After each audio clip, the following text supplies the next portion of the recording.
80 Days, adventurer and award-winning filmmaker Paul G. Roberts retraces the global footsteps of Phileas Fogg, hero of Jules Verne's most famous work.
So travelling from Bangkok, Thailand to Luang Prabang, Laos can be an exciting and rewarding experience.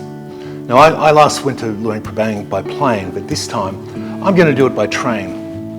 And both cities offer a unique blend of culture, history and natural beauty, and the journey between them can be an adventure in itself. So I'm going to look at the different ways to travel between Bangkok and Luang Prabang. Now, obviously you can fly from Bangkok to Luang Prabang by air, and that's the one I've done before. There's a ton of planes that get there.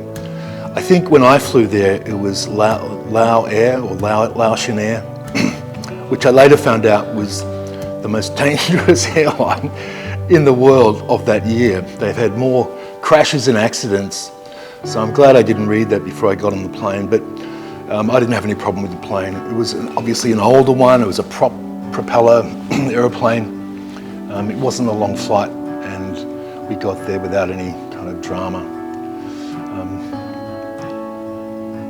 Flight time was around 2 hours. And that's a convenient option for those who want to save time and avoid the hassle of border crossings and land transportation. Flights can be expensive, especially during peak seasons. Another option is to travel by land. You know, there's several routes you can do depending on your budget. You can take a bus or a minivan from Chiang Mai in northern Thailand, or like me, you can also cross the Mekong River to Hai Giai on the Laotian side, and from there you can take a slow boat down the Mekong to Luang Prabang, a journey that takes about 2 days.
And that's something I've also wanted to do, so I may actually skip the trains and do that, train to Chiang Mai and then get the slow boat down the Mekong, which sounds like another incredible journey. Now, the slow boat journey, it's a popular choice amongst travellers, believe it or not, because it offers a unique and unforgettable memorable experience. And you can experience the beauty of the mighty Mekong River, which is a really massive river. And it's so important for that whole area. And you get to see the surrounding countryside, and it's really beautiful. And I imagine in the not too distant future, with development and expansion and modernisation, that experience you will not be able to get. Now, the boats you can choose are basic, but they're comfortable. And they offer stunning views of the lush green hills, the traditional villages, and the water buffaloes that dot the riverbanks. And along the way, you get to stop at small towns, meet the people, go into the villages and explore local markets, temples, cultural attractions. You can also stay overnight in guest houses or in homestays where you can experience the local way of life and taste traditional Lao cuisine.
Now, it probably behooves me to say that that particular area of the world is, or was definitely infamous, because it's what is called the Golden Triangle, and it was where 90% of the world's opium was coming from.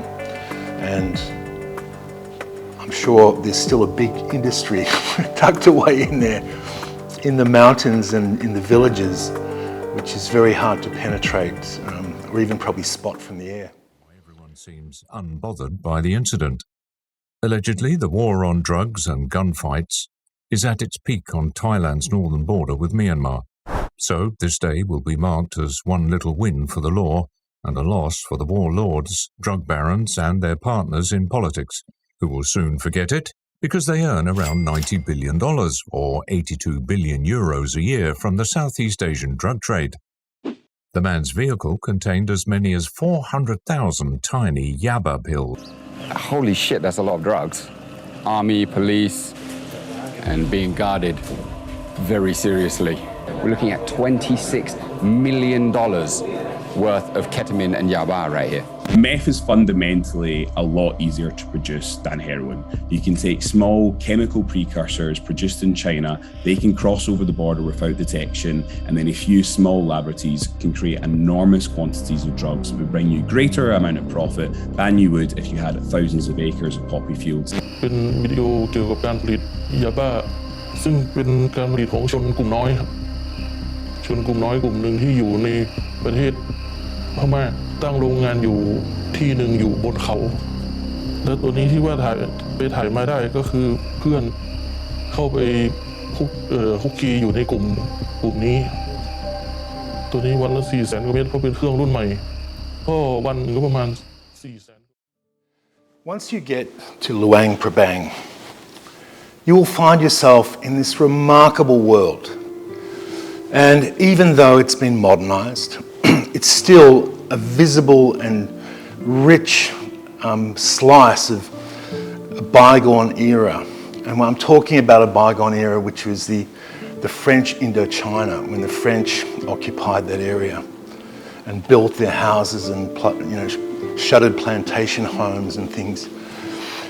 And it's stunning. It's literally like a museum. You're going back in time.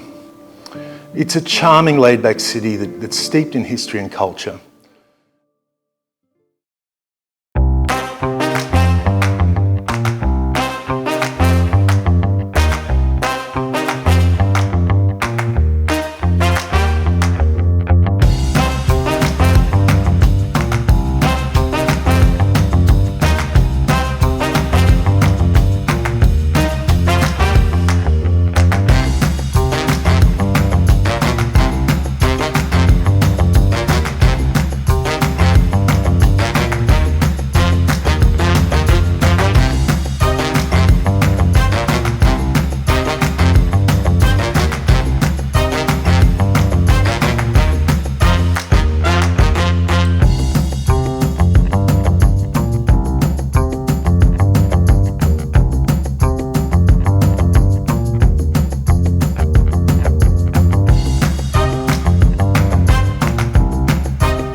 And it's really well known for its well-preserved architecture, which blends French colonial, Lao traditional and Buddhist influences, which I personally find exquisite.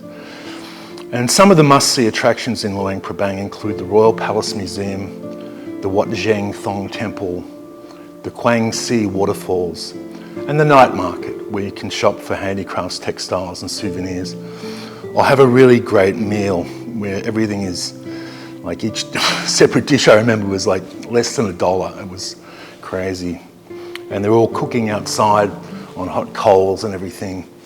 Kind of like the way it used to be in Thailand and in Bali even.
So in conclusion, travelling from Bangkok to Luang Prabang can be an exciting and enriching experience.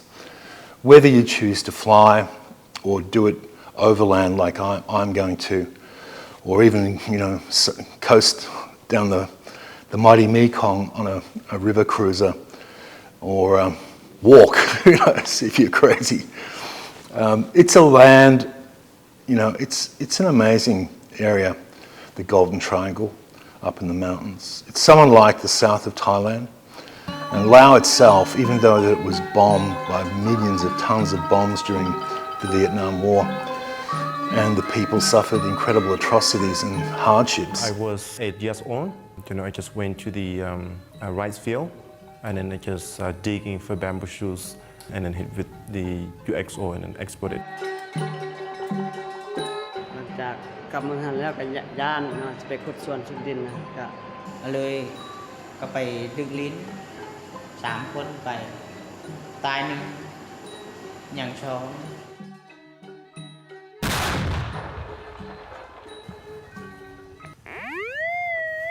A clearance team scans a field for UXO, or unexploded ordnance, and unearths several items. They're mostly small cluster munitions or bombies, but also a couple of mortars. This is not a remote area in Laos. It's on the edge of a village where cattle graze and children play, and people grow rice and vegetables, or wood if they didn't fear it could cost them their limbs, livelihoods, and even their lives.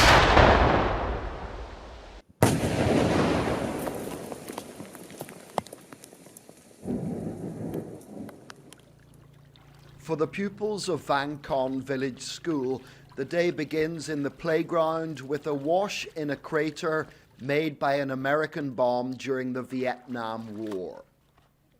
Then it's time for the first lesson of the day. It's part history and part survival.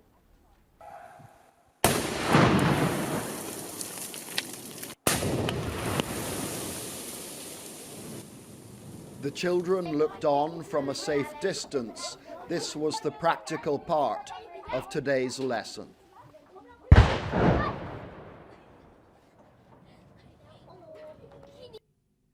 Between 1964 and 1973, the CIA directed a secret war that saw American planes drop 270 million pieces of ordnance on Laos, which makes it the most bombed country on earth.